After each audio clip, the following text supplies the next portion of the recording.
নমস্কার বন্ধুরা, হাপুস হুপুস চ্যানেলে আপনাদের স্বাগত। আজকে বানিয়ে নিয়েছি একদম অনুষ্ঠান বাড়ির আলু বোখরার চাটনি। আলু বোখরা, খেজুর, আমসত্ত্ব, কিশমিশ দিয়ে অসাধারণ সুন্দর স্বাদের এই চাটনি কিভাবে অতি সহজে বাড়িতে বানিয়ে নেবেন তারই রেসিপি আজকে আমি আপনাদের সাথে শেয়ার করছি। রেসিপিটি ভালো লাগলে প্লিজ বন্ধুরা লাইক, কমেন্ট ও শেয়ার করবে। আর আমার হাপুস হুপুস চ্যানেল সাবস্ক্রাইব করে আমার পাশে থাকবে। আলু বোখরা আমি নিয়ে নিয়েছি এখানে 100 গ্রাম শুকনো আলু বোখরা। তার সাথে নিয়ে নিয়েছি 200 গ্রাম খেজুর।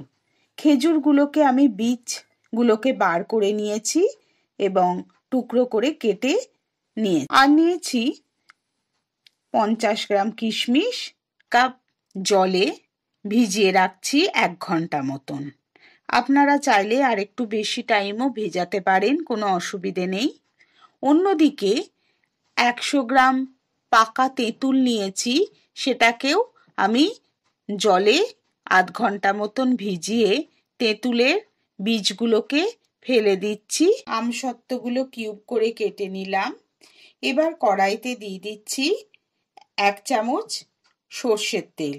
তাতে দিয়ে দিচ্ছি হাফ চামচ 5 ফোড়ন, 2টো শুকনো লঙ্কা ফাটিয়ে নিয়েছি সেইটা, হাফ চামচ আদা গ্রেট করা,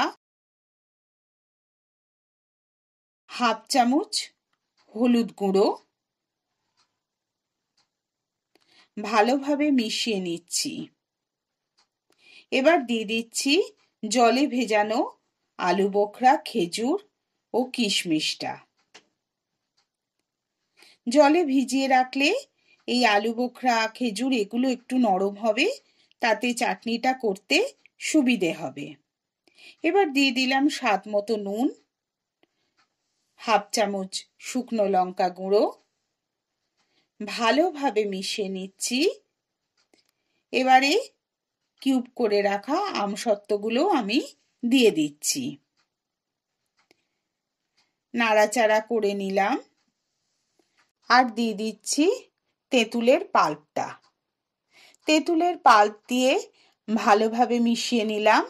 এবারে দিয়ে দিচ্ছি আমি এখানে হাফ কাপ চিনি। হাফ কাপ 100 গ্রাম চিনি দিলাম। আমি এখানে রস ইউজ করব, রসগোল্লার যে রস, সেই রসগোল্লার রসটা আমি দিয়ে দিচ্ছি 1.5 কাপ। রসগোল্লার রস দিলে চাটনি খেতে খুব সুস্বাদু হয়। যদি রসগোল্লার রস না থাকে আপনাদের, তাহলে আপনারা 300 গ্রাম চিনি দিয়ে দেবেন। এইবারে ভালোভাবে আমি মাঝারি থেকে কম আঁচে চাটনিটাকে ফুটিয়ে নিচ্ছি রসে। মিনিট 7 থেকে 8 মিনিট ভালোভাবে ফুটে উঠলে একটু বেশ ঘন হয়ে যাবে, তখন আমি দিয়ে দিচ্ছি ভাজা মশলা গুঁড়ো।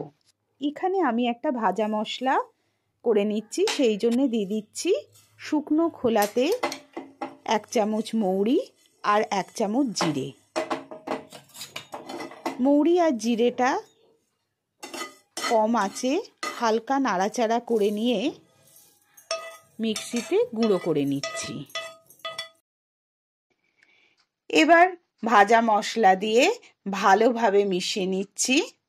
গ্যাসটাকে বন্ধ করে দেবেন, কেননা চাটনিটাকে ঠান্ডা হলে চাটনিটা আরো বেশি ঘন হয়ে যাবে। তাই গ্যাসটা বন্ধ করে আমি কিছুক্ষণ স্ট্যান্ডিং টাইমে রেখে পরিবেশন করে দিচ্ছি আলু বোখরা, আমসত্ত্ব, খেজুরের চাটনি।